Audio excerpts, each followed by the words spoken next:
안녕하세요. 30대 중반이고 결혼 2년 차였던 돌싱입니다. 오늘 제 얘기를 들으시고 뒷목을 잡지는 않을지 약간 걱정되긴 하지만 사연을 한번 적어봅니다. 저랑 3살 차이 나는 남동생과 부모님, 저희 가족은 이렇게 4식구예요. 남편은 저랑 동갑내기이고 남편의 가족은 여동생 하나에 부모님, 똑같이 4식구입니다. 저랑 남편은 30대 초반에 만나게 되었어요. 남편과의 만남이 길어지면서 저희는 결혼이라는 걸 신중하게 생각해보는 시간이 되어 서로에 대해서 조금 더 깊게 알아보는 시간을 가져봤습니다. 사실 그 전까지는 대충 가족관계 정도만 알고 어느 정도의 적금이 들어져 있는지 자금 현황 정도를 파악한 채 만나고 있었거든요. 이렇게 깊은 대화를 나누는 게 조금 창피했던 게 3살 차이 나는 제 동생이 정말 망난이거든요. 어려서부터 사고를 하루가 멀다 하고 치는 동생 때문에 부모님은 매일같이 사과에 합의금을 물어주기 바빴고 저는 그런 부모님께 첫째이기도 하고 힘듦보다는 기쁨을 드리기 위해 참 많은 노력을 했습니다. 솔직히 철이 없어서 뭘 몰라서 그렇게 사고를 치겠지 하다가 나이가 들어 생각이라는 걸 하게 되면 정신 차리겠지 이런 생각을 했었는데요. 이건 제 착각이고 오산이었어요. 나이가 들수록 더 큰 스케일의 사고를 치고 합의금이 무슨 동네 개 이름도 아니고 수준이 저희 가족이 감당할 수 있는 정도를 넘어서면서 제가 제발 저 자식 좀 버리자고 그렇게 호통을 지원했지만 팔은 안으로 굽고 어쩔 수 없이 내 자식이다 싶으셨는지 저희 부모님은 모질지를 못하시고 늘 동생이 싸지른 똥 치우기 바쁘셨죠. 제가 더 성공하려고 이 악물었던 이유가 바로 우리 부모님 한평생 고생만 하셨는데 노후는 제발 걱정 없이 편하게 보내시길 바라는 그런 마음 때문이었는데 나쁜 자식. 저는 그래서 동생과의 연도 끊고 그렇게 살고 있었어요. 이런 동생이 있으니 솔직히 남편에게 말하기도 너무 창피했고 그래서 깊은 얘기를 굳이 꺼내지 않고 연애를 이어갔지만 결혼을 하게 되면 아무래도 이런 상황은 알아야 한다는 판단이 들어서 솔직히 다 털어놓고 남편은 생각보다 침착하게 본인 여동생도 철없다고 괜찮다며 힘든 얘기를 꺼내줘서 고맙다는 다정함까지 보였는데 진짜 이 남자 놓쳤으면 어쩔 뻔했을까라며 이 남자와 함께한 모든 시간이 너무 다행으로 여겨졌죠. 남편과 결혼을 하고 얼마 지나지 않아 신우가 이혼을 하게 되었어요. 처음에 정확한 내용을 몰랐을 때는 정말 충격적이었거든요. 신우에게는 4살 먹은 아이가 하나 있는데 아이를 두고 이혼을 할 정도라면 그것도 하루아침에 갑자기 대체 무슨 일인가 싶었어요. 시댁으로 저희 부부와 시부모님들 그리고 신우 이렇게 모였던 날 신우의 이혼 사유를 알고 경악을 금치 못했는데요. 신우가 아이와 남편을 둔 채 불륜을 저질렀고 그게 바로 이혼 사유였다고 합니다. 신우는 엉엉 울기만 하며 엄마, 나 이제 어떻게 살아? 저 인간이 나한테 한 푼도 못 준대. 나 애도 키우기 싫어. 애도 못 키우는데 데려가라고 하는데 나 정말 어떡해 엄마?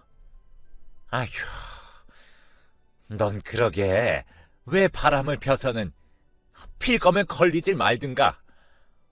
엄마한테 귀뜸이라도 좀 해줬어야지. 뭐 해결을 할 수가 없잖아. 엄마. 됐어. 울긴 왜 울어? 엄마가 이서방 만나서 얘기 잘 해볼 테니까 걱정하지 말고. 그리고 애를 네가 왜 키워줘? 너 집불도 없어서 어차피 서방이 키워야 할 거야. 걱정 마라. 엄마가 다 알아서 할 거니까. 지금 제가 뭘 들은 걸까요? 아이가 무슨 장난감도 아니고 본인 배 아파서 낳은 아이를 키우기 싫다고 우는데 신우의 나이가 어리면 또 몰라요. 30대 초반에 엄마가 불륜을 저지른 것도 모자라서 부모님을 저렇게 앞에 두고 울고불고 때를 쓰며 저러는 게 맞나요? 우선 진정 좀 해봐요, 아가씨. 아가씨가 지금 이런다고 달라질 게 없잖아요. 언니, 어떻게 해요? 나 진짜 어떻게 살아요? 이제 저 진짜 돈 한 푼 없이 거지꼴로 살기 싫은데 저 새끼가 오빠한테도 찾아가서 뒤집고 난리를 쳐서 오빠랑도 헤어졌단 말이에요. 양쪽 모두에게 버림을 받고 정신을 반쯤 놔버린 신우의 모습을 보면서 정말 한숨밖에 안 나왔지만 우선 신우는 짐을 싸서 시댁으로 들어왔고 이혼 소송 준비를 하고 있는 상황이 되었어요. 그래도 풀이 죽어 힘이 하나도 없는 신우가 걱정이 되어 몇 번 찾아가 데리고 나와서 드라이브도 시켜주고 술도 한 잔씩 먹으면서 그렇게 다독여줬네요. 나름 또 애엄마라고 아이 보고 싶다고 그렇게 꺼이꺼이 울기도 하고 힘겨워하는 모습을 보니 좀 짠하더라고요. 애 아빠가 화가 나서 홧김에 데려가라고 한 거지 절대 저희 신우 같은 사람에게 아이를 맡길 생각이 없다며 양육권은 무조건 본인에게 있는 거라고 뭐 그런 식으로 말했다고 하네요. 솔직히 아이 생각했을 때는 진짜 다행이구나 싶었어요.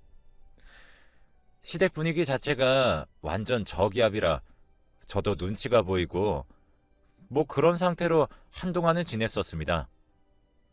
저희 부부는 카드 명세서도 다 오픈하고 매달 돈 관련해서 꼼꼼하게 서로 체크를 하는 편이었어요.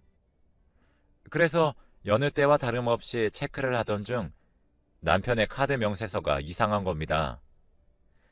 땡땡 백화점, 땡땡 쇼핑몰, 땡땡 피부관리, 땡땡 마사지 등등 뭔가 딱 봐도 여자가 사용한 듯한 명세서의 내용에 손이 부들부들 떨리면서 그 오빠의 그 동생이구나. 이 인간 바람났구나. 이렇게 생각하고 아주 남편을 쥐잡듯이 잡았어요. 당신 미쳤어? 동생이 불륜으로 이혼당한 지가 엊그제인데. 이거 해명해. 여보. 나 바람핀 거 아니야. 내가 쓴 거 아니야. 정말 오해하지 마. 아니라고. 그래. 그니까 누가 쓴 거냐고. 이거 딱 봐도 당신이 쓴 거 아니야? 그 정도도 내가 모르겠어?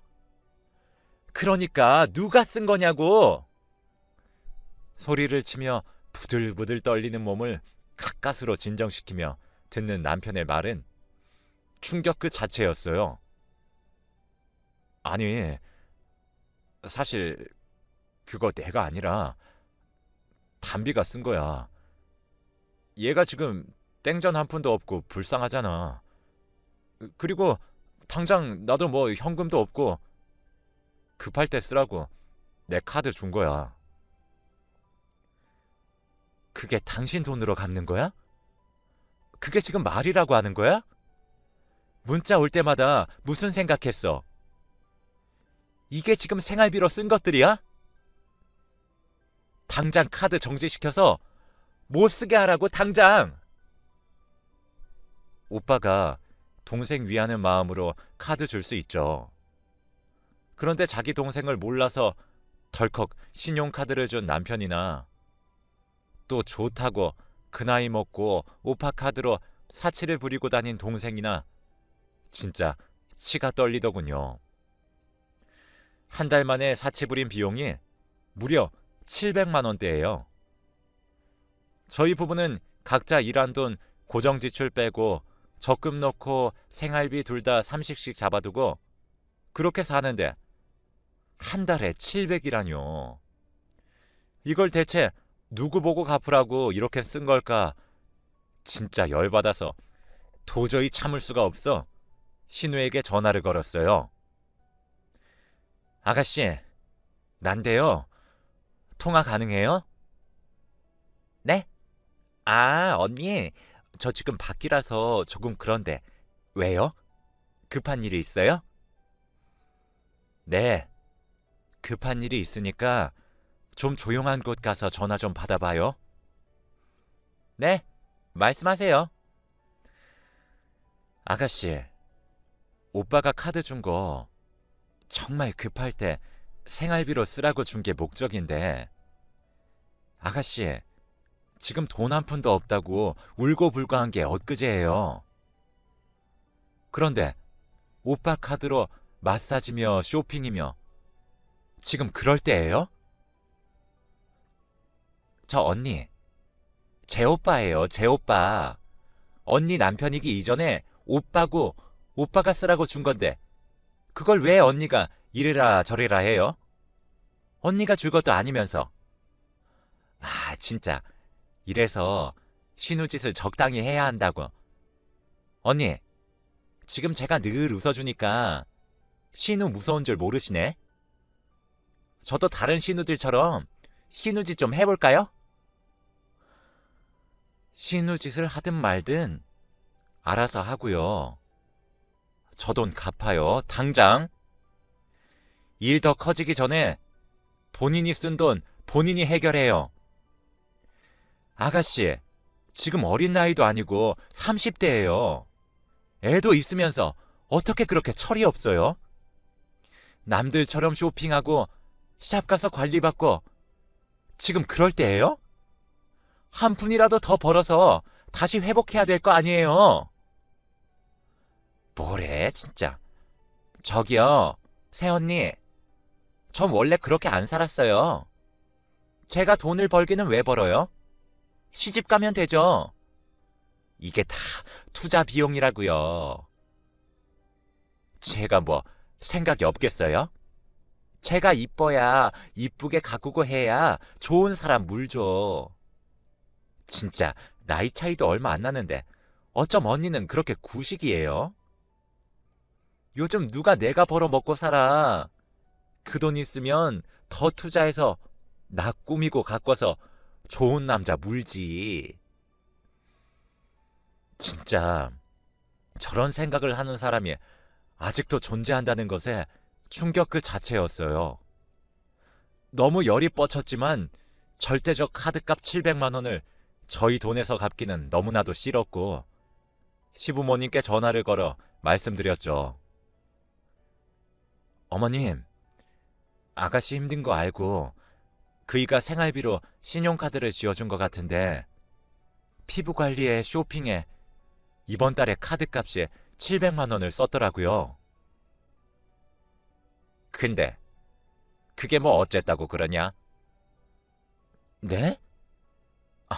아니, 이 상황에 그렇게 쓰고 다니는 것도 아니지만 저희가 쓴 것도 아닌데 어떻게 700만 원을 갚아요, 저희가? 아휴, 너도 참 야박하다. 오빠가 동생 위해서 좀 쥐어준 거고 700만 원이면 얼마 쓴 것도 아니지 뭐. 걔가 원래 씀씀이가 해픈 애야. 그 정도면 지 오빠 형편 생각해서 썼구만. 그냥 이번에는 니네가 알아서 해라. 난 또 뭔 일이라고. 이혼하고 힘들어 했는데 그렇게라도 웃으니 얼마나 다행이냐? 어머님, 저희 그럴 형편 안 돼요. 갑자기 직장인이 700만 원을 하루아침에 어떻게 갚아요? 니들은 둘 다 벌면서 그 돈 다 어쨌냐? 어떻게 700만 원을 못 갚아서. 아휴, 아무튼 난 모르니까 그런 걸로는 나한테 말도 하지 마라. 알아서 해, 니들끼리.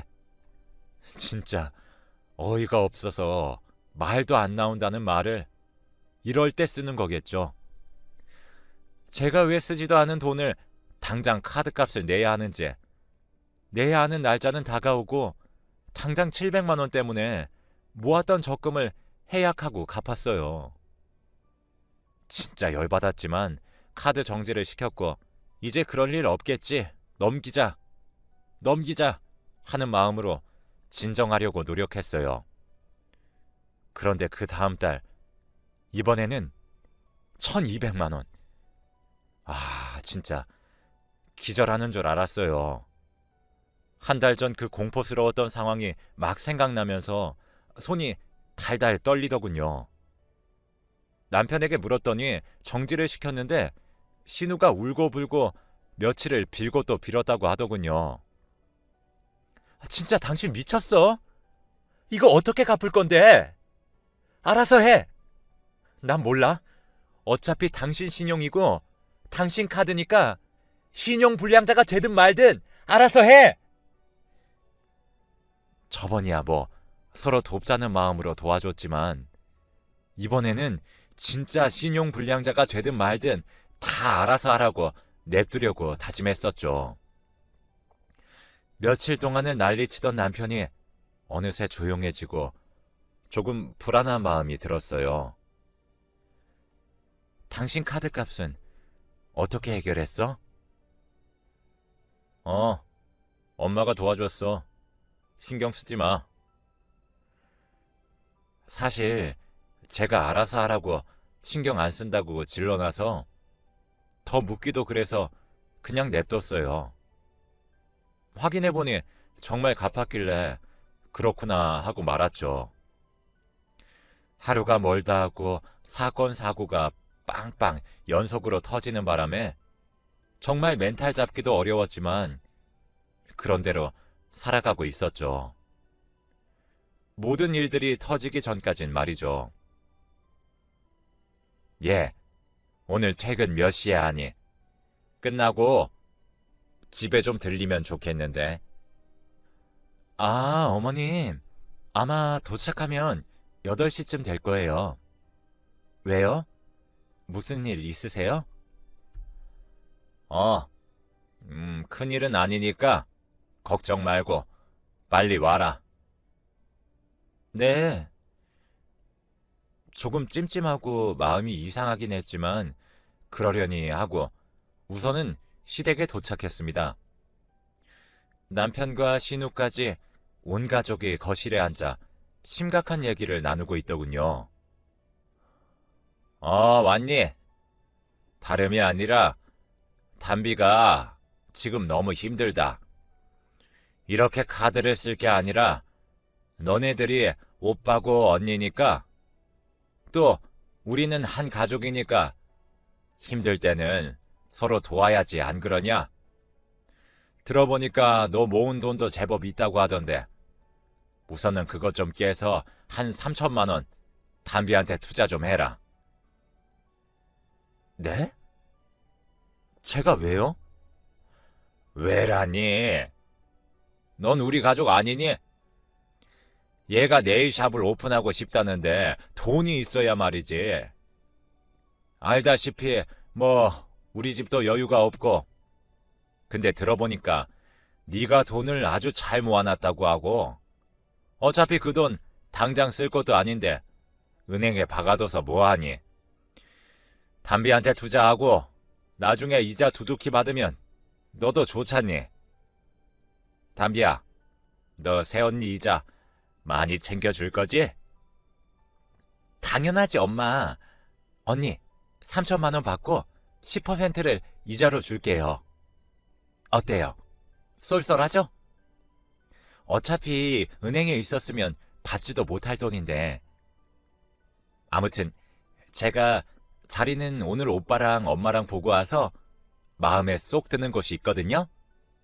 언니가 내일 그거 해약하고 주면 바로 가능하니까 그렇게 알고 있어요, 언니. 뭐라고 했어요? 아가씨, 제가 지금 그 돈을 해약해서 줄 거라고 생각해요? 절대 못 주죠. 네일샵은 무슨 네일샵이에요, 아가씨. 지금 네일 쉰 지도 오래됐고 솔직히 실력이 샵을 낼 급은 아니잖아요. 그런데 덜컥 돈도 없이 샵을 내겠다고요? 다른 네일샵에 들어가서 먼저 배우고 돈을 벌어요.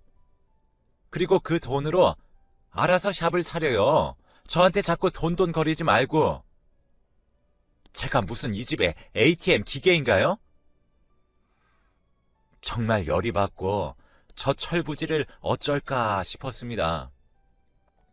거기에 보태는 시어머니까지 또 저런 놈이랑 결혼한 내가 미쳤어 싶었죠. 남편은 아무 말도 못하고 고개만 끄덕이며 두 모녀 뒤에 숨어서는 제 눈치나 살살 보고 있더라고요. 찌질함의 극치였죠. 너는 집에 가서 딱 보자 싶어서 남편은 개무시하고 두 모녀랑 대치하기 바빴어요. 어머님, 제가 한 푼 두 푼 안 쓰고 못 쓰면서 아끼고 아낀 돈이에요. 제 적금은 절대 손 못 대죠. 제가 어떻게 모은 돈인데 그걸 왜 아가씨한테요? 제 남동생이어도 못 줄 판에 알아서 하세요. 그리고 자꾸 저한테 돈 요구하실 때마다 가족 그러시는데 어머님이 저를 가족으로 생각하셨으면 이러지 못하시죠.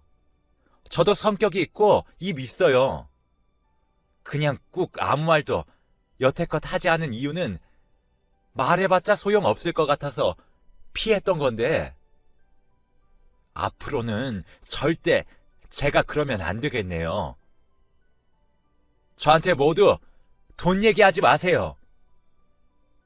당신 나와. 당장 집에 가게. 너 거기 안 서? 아니 얘가 버르장머리 없게.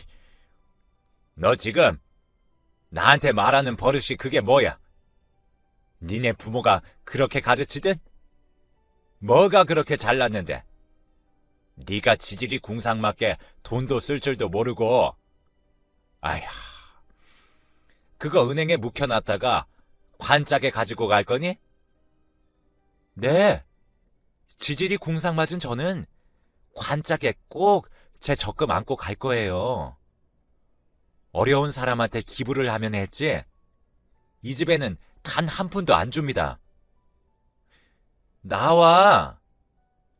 아이, 당신 빨리 안 나와? 저 찌질이 남편 놈이 하는 짓은 상상하시는 그대로예요. 그냥 도와주자. 당신 돈 있잖아. 내가 나중에 갚으면 되지. 아니, 담비가 알아서 더 갚을 거야. 이런 소리를. 아니, 이 찌질이가 이런 말을 하더라고요. 아, 진짜. 당신 동생도 언제고 또 사고 칠 거 아니야. 분명 그렇게 망난이라고 사고치가 불안하다며. 그때는 내가 다 도와주면 될 거 아니야. 그러니까 당신도 좀 도와주라. 담비 쟤도 살아야지.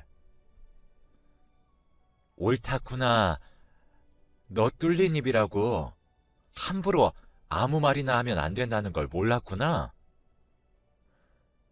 말이 나오기가 무섭게 바로 제 망나니 남동생을 불렀어요. 망나니지만 누나에 대한 정은 깊어서 늘 밀어내는 누나를 붙잡던 동생이라 모든 상황을 설명했고 지독하게 거머리처럼 찰싹 붙어서 괴롭히라고 했는데 본인이 그거 전문이라며 저에게 걱정 말라고 하더군요. 그날부로 남편에게 매일같이 지독할 정도로 전화를 해서 돈 좀 보내달라, 카드 좀 달라, 뭐 사달라 등등 지긋지긋할 정도로 괴롭히기 시작했어요. 그러다 저희 집까지 찾아와서 왜 전화를 피하냐? 나 자고 간다. 아, 그냥 같이 살자. 뭐 이런 식으로 괴롭히다가 같이 살게 되었죠. 제 합의하에 말이죠. 매형, 저 카드 좀 줘요. 늘 놓고 간다고 하고 또 도망갈 거죠? 그냥 지금 줘요. 내일 한 300 정도만 쓸게요.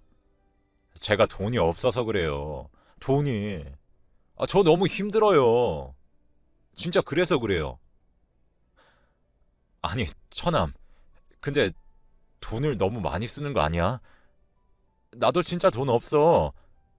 지금 나도 정말 힘들어. 처남도 이제 일 좀 하고 그렇게 번듯하게 돈을 벌어 써야지. 내가 언제까지 도와줘?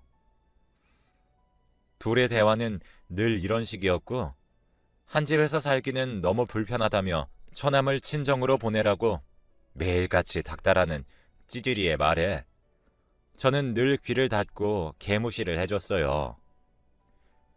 여보, 진짜 언제까지 이럴 거야? 알겠어. 내가 항복이다, 항복. 처남 빨리 당장 보내. 처남이 얼마 쓰고 다니는 줄 알기나 해? 내가 알게 뭐야? 당신도 당신 동생이 쓴 돈이고 애가 힘들어서 그러는데 어쩌겠냐며. 얘도 힘들어서 그러겠지 뭐. 어쩌겠어? 우리 팔자가 그런가 보지. 남편은 분노하며 막 화를 냈지만 그냥 저는 찌질이 같아서 웃기더라고요. 저는 이미 계획을 다 세웠거든요. 이 사람과 이혼을 하기로요. 길게 봤을 때 망나니 신우에 한술 더 드는 시모에 늘 방관하는 시부에 찌질이 남편인데 이걸 절대 유지하면 안 되겠구나 싶었습니다. 저 찌질이 내가 꼭 버릴 건데 진짜 다 죽었어. 이런 마음으로 찌질이도 괴롭히고 시댁 식구들도 하나같이 되갚아줬어요. 이 모든 상황을 알고 있던 남동생은 진짜 제가 봐도 진절머리가 날 정도로 남편에게 찰싹 붙어서 떨어지지 않았고 남편은 정신병이 생길 것 같다고 말하는 수준이었어요. 찌질이에게는 동생을 붙여두고 시댁은 제가 상대했지요. 너 잘났다. 너 미쳤냐? 어디서 배운 것 없는 티를 내고 있어. 네 동생 뭐냐? 뭐 하는 놈인데 그래? 당장 안 내보내? 백수예요. 뭐 안 하고 있는 백수요. 어머님, 왜요? 아가씨도 뭣도 안 하는 백수에 제 등에 빨대 꽂고 사는 인생 둘이 똑같죠 뭐. 제 동생이나 아가씨나. 걔가 담비랑 같니? 네 남편을 그렇게 힘들게 해서 네가 얻는 게 있어? 있냐고?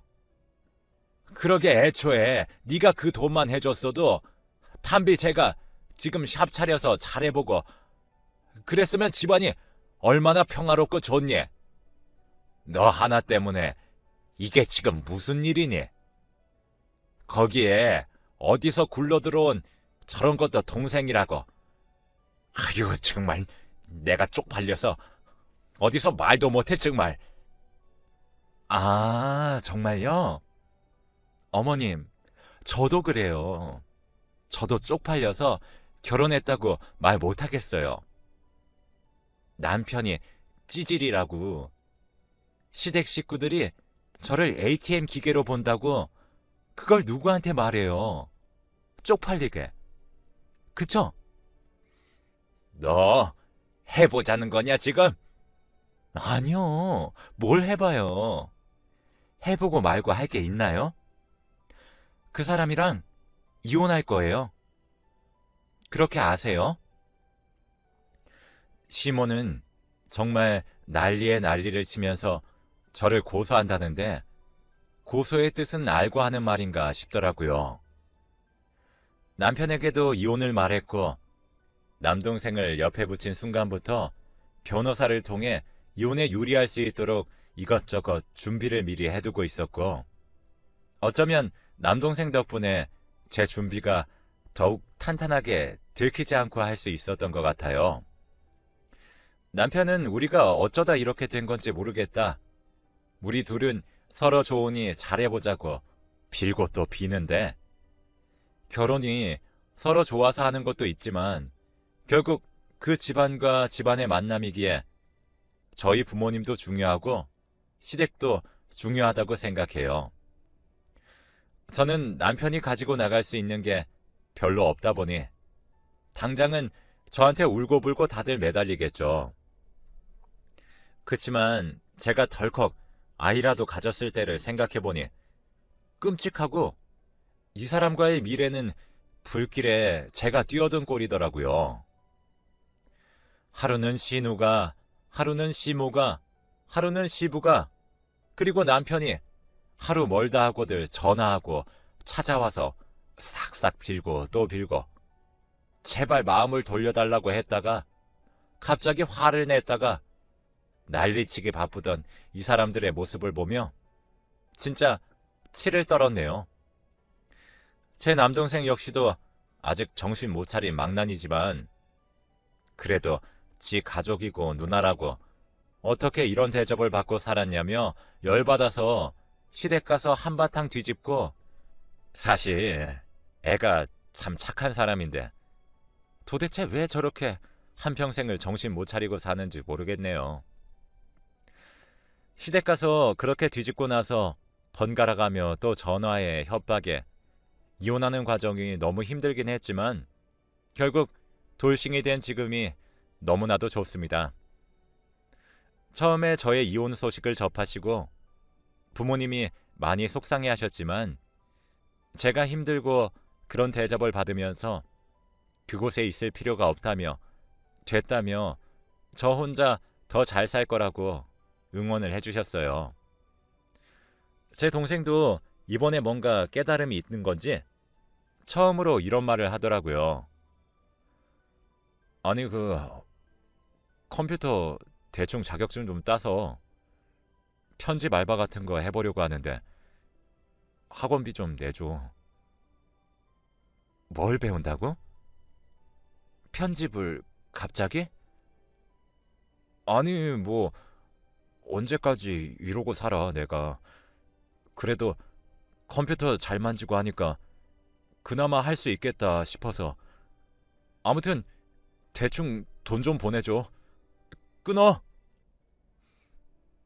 이제 시작이고 저 마음이 또 언제 변할지 모르겠지만 정말 처음 보는 모습이라서 이번에는 애가 정상적인 생활을 할 수 있도록 제가 누나로서 도움을 최대한 주려고 합니다.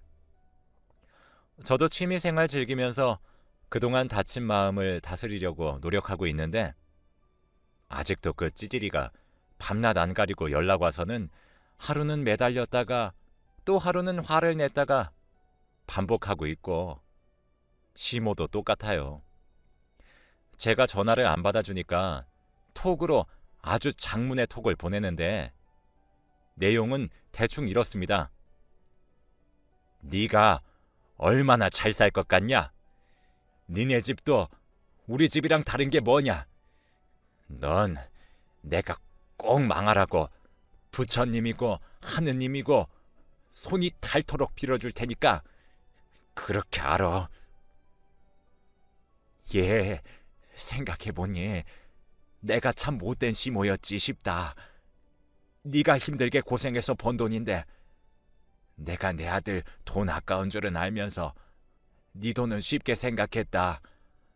엄마도 많이 후회하고 있고 네 남편은 아예 폐인처럼 산다. 매일 술만 마시고 그러고 있단다. 제발 다시 둘이 합치는 건 어떠냐? 나랑 담비가 절대 간섭 안 하고 절대 아무 말도 하지 않을 테니 너네 둘이 좋을 대로 살거라. 이렇게 이중적인 문자가 하루에 같이 오기도 해요. 진짜 사이코패스인가 싶을 때가 많습니다. 지긋지긋한 시댁 식구들이 지금 저한테 이렇게 매달리는 이유가 제가 ATM이라서 이런 거거든요. 저랑 이혼 준비하는 과정에서 신우가 또 돈 사고를 쳐서 그거 메꿔야 해서 다들 혼비백산이거든요.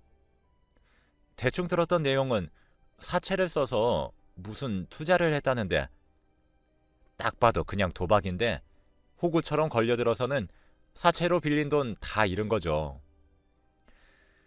절대 정신 못 차리는 신우라는 걸 알기에 그 수습은 어차피 찌질이가 다 해줘야 할 걸 알기에 손절을 딱 친 건데 빠른 손절이 저를 새로운 인생을 살게 해줬지 싶네요. 이혼을 결심한 당시에는 하루에도 수십 번 남몰래 무너지고 울어도 보고 진짜 우리 둘은 좋았는데 어쩌다 이렇게 된 걸까라는 생각이 들긴 했거든요. 결국 개버릇은 못 고친다고 평생 그렇게 옹기종기 모여서 내 식구가 꼭 함께 평생을 살기를 바란답니다. 저는 오늘 제 사연을 말하면서 그런 메시지를 전하고 싶더라고요.